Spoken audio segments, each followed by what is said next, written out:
देख रहे हैं द तर्कस। और आज पूरे उत्तर प्रदेश में पंचायत चुनाव का एक पूरा दौर गुजर रहा है और इस दौर में हम उम्मीद रखते हैं कि जो एक परिकल्पना थी पंचायती राज की, स्वायत्त शासी गांवों की और गांवों के उत्थान के जरिए पूरे भारत के विकास की बात सोचना, तो आज उसका एक पर्व, हम महापर्व कह सकते हैं, गुजर रहा है। लेकिन अभी भी इस बात से मुझे कहने में कोई गुरेज नहीं है और हर चिंतनशील व्यक्ति को यह बात कहीं न कहीं स्वीकार करनी पड़ेगी कि पूरी तरह से ट्रांसपेरेंट,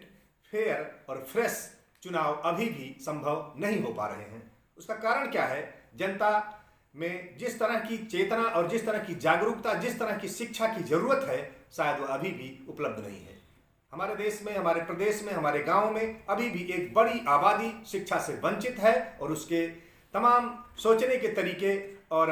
उसके निर्णय लेने के तरीके इस तरह से प्रभावित होते हैं कि हम एक मनुष्य की बात, एक मनुष्यता की बात को कहीं स्थापित करने में अभी बहुत पीछे रह गए हैं। हम कह सकते हैं कि अभी भी हमारे गांव में जो चुनाव की स्थिति गुजर रही है उसमें किसी का दबंग होने का प्रभाव, तो कहीं नशे की चीज़ों का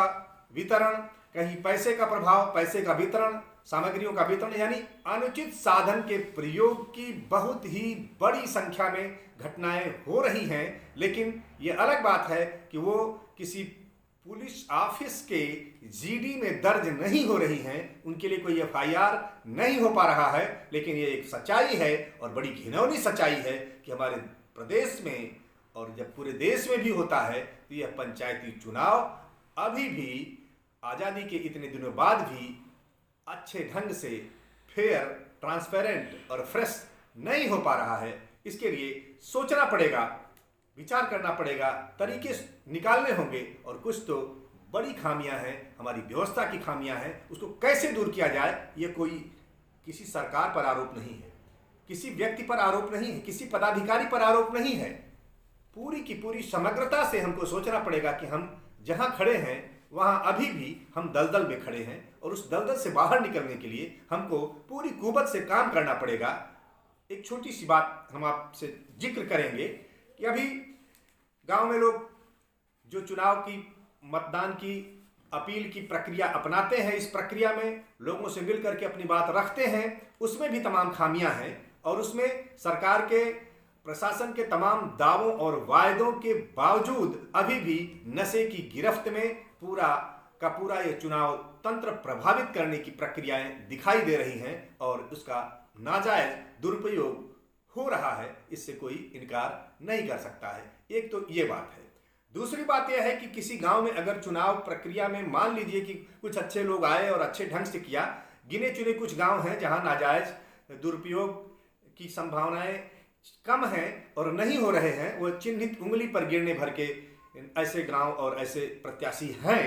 जो अपना बेहतरीन प्रदर्शन कर रहे हैं। उनसे इनकार नहीं किया जा सकता, उनका स्वागत है, खैर मकदम है और उनसे देश की लोकतांत्रिक प्रक्रिया को मजबूती मिलेगी, यह कहने में अच्छा लग रहा है। लेकिन एक बात मैं कहूँगा कि अभी सब कुछ अगर ठीक हो, एक गांव में सही प्रत्याशी और गलत प्रत्याशी, दोनों तरह के प्रत्याशी अगर हैं, तो अभी प्रशासन की तरफ से, चुनाव आयोग की तरफ से, सरकार की तरफ से हम कह सकते हैं, जो पोलिंग पार्टी पहुंचती है कहीं मतदान कराने के लिए किसी गांव में, उसके लिए जिस तरह की व्यवस्था चाहिए वो बिल्कुल और बिल्कुल भी सही ढंग से अभी तक नहीं हो पाई है। ये दबी जबान से नाम न लेने की अपनी सिफारिश के साथ तमाम अधिकारी, पीठासीन अधिकारी और इस तरह की ड्यूटी पर जिन लोगों ने पीछे काम किया है, जो आज कर रहे हैं, वो लोग स्वीकार करते हैं कि जब किसी गांव में पोलिंग पार्टी पहुंचती है तो वहां के प्रभावशाली लोग, दबंग लोग, कई बार उनको अपने प्रभाव में लेने की कोशिश करते हैं। उनको जलपान कराने के बहाने, मौसम खराब हो गया तो उनको रुकने टिकने की व्यवस्था देने के बहाने, कहीं स्कूल, पंचायत भवन जहाँ चुनाव कराना है वहाँ चू रहा है, वहाँ जंगले नहीं है, व्यवस्था की कमी है और यहाँ तक कि उनके भोजन की व्यवस्था अभी भी पिछले कई वर्षों से यह सुनिश्चित नहीं हो पाया है कि उनको किसी भी प्रत्याशी और उस गांव के लोगों के प्रभाव में आए बिना ठीक ढंग से उनके रहने और भोजन की व्यवस्था हो पाए। इस पर हालांकि सवाल उठेगा तो इसका जवाब देने के लिए तमाम अधिकारी, जिलाधिकारी, सारे लोग बड़े तपाक से जवाब देंगे और बहुत कुछ डींगे हाँकेंगे, लेकिन अभी तक सच्चाई यही है कि वहाँ कोई व्यवस्था नहीं हो पाती है। उनके रुकने टिकने की बड़ी दुर्दशापूर्ण व्यवस्था होती है। मच्छर उनको काट रहे हैं, रात है, कैसे हैं, मच्छरदानी नहीं है, खाने की व्यवस्था नहीं, तमाम सारी ऐसी चीज़ें होती हैं। कुछ लोगों से व्यक्तिगत इस पर जब सर्वे किया गया, बात की गई, जानकारियां हासिल की गई, तो ये बात निकल करके आई है कि तमाम जगह न चाहते हुए भी उनको किसी प्रत्याशी के प्रति हमदर्दी बरतना पड़ता है, क्योंकि वह उनको भोजन कराता है, वह उनको व्यवस्था देता है, उसके लोग उनको शाम से ही घुल मिल जाते हैं उसके साथ, और सवेरे जो मतदान का जो परिणाम आना है वह उससे बिल्कुल पलट जाता है। बाजी पलट जाती है, केवल 10 घंटे में, 12 घंटे में बाजी पलट जाती है। उसी में कुछ ऐसे भी लोग हैं जो इस पोलिंग पार्टी को हर तरह से साम दान दंड भेद के आधार पर उनसे अपने पक्ष में परिणाम कराने के लिए प्रयास करते हैं, और उसमें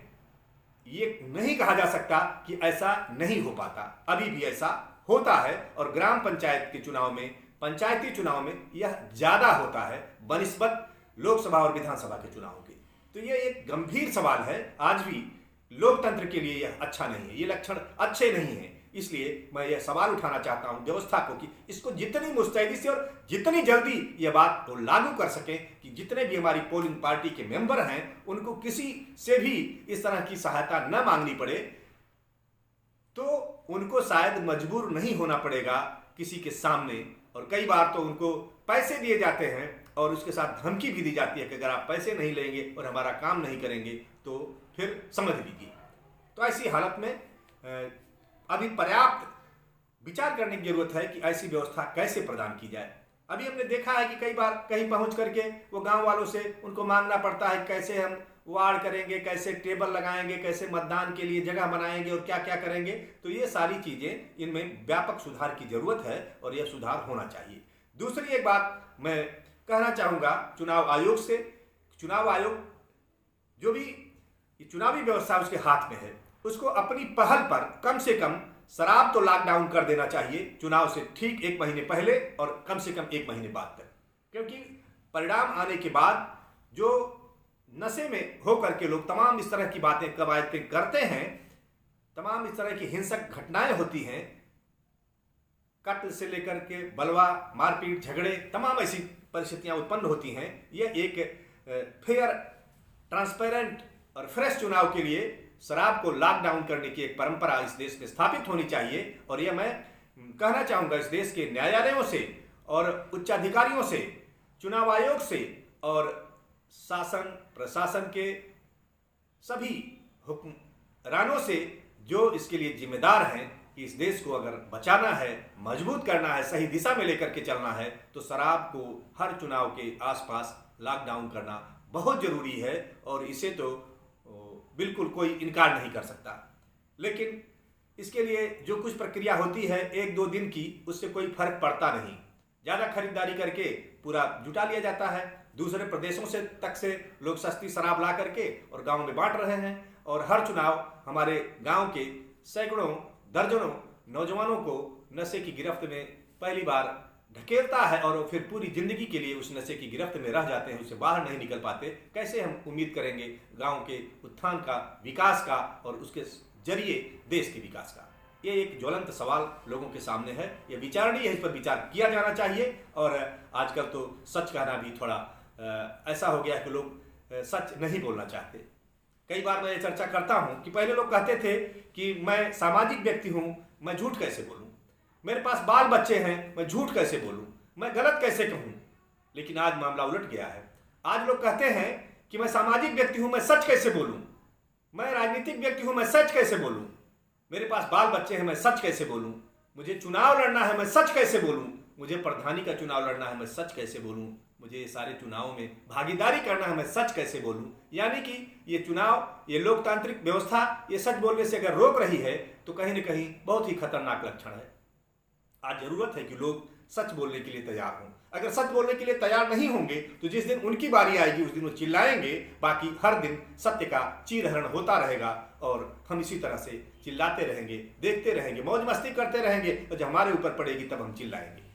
तो आइए, वक्त है चिंतन का, विचार का कि सच कहने के लिए खड़े हों। उसके लिए चाहे थोड़ा हमें कोई खामियाजा भुगतना पड़े,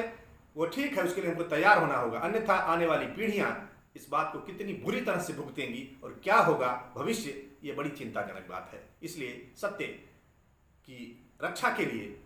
मनुष्यता की रक्षा के लिए कुछ करने की जरूरत है, और उस करने में अगर कोई बाधा बनता है, व्यवस्था हो, शासन हो, सरकार हो, सत्ता हो, कोई हो, तो समझिए कि उससे लड़ने के लिए हमको तैयार होना चाहिए, गलत काम के खिलाफ लड़ना चाहिए, संघर्ष करना चाहिए, क्योंकि संघर्ष ही जीवन है, और बिना संघर्षों के जो कुछ हासिल होता है वह हमें कहीं श्रेयस्कर जीवन की तरफ, यशस्वी जीवन की तरफ नहीं ले जाता। इस विचार को मैं आपके लिए छोड़ रहा हूं कि आप इस पर चिंतन करें, चाहे आप कहीं बैठे हो, शासन में हो, सत्ता में हो, सरकार में हो, सीएम हो, डीएम हो, पीएम हो, कोई भी हो, सबके लिए अगर आप एक इंसान भी हैं, आपके अंदर इंसानियत जिंदा है, तो आपके लिए एक सवाल है, आपके लिए एक विचारणीय प्रश्न है। इस प्रश्न को हल करने में आइए हम सभी मिलकर के विचार करें, तभी हम एक अच्छा भारत निर्माण कर पाएंगे, एक अच्छा विश्व का निर्माण कर पाएंगे, एक अच्छे समाज और एक अच्छे गांव का निर्माण कर पाएंगे, एक अच्छा परिवार और एक अच्छा व्यक्ति भी तभी निर्मित हो पाएगा। बहुत बहुत धन्यवाद आप सभी को लिए, और अगली वार्ता लेकर के फिर हम आएंगे, तब तक के लिए धन्यवाद।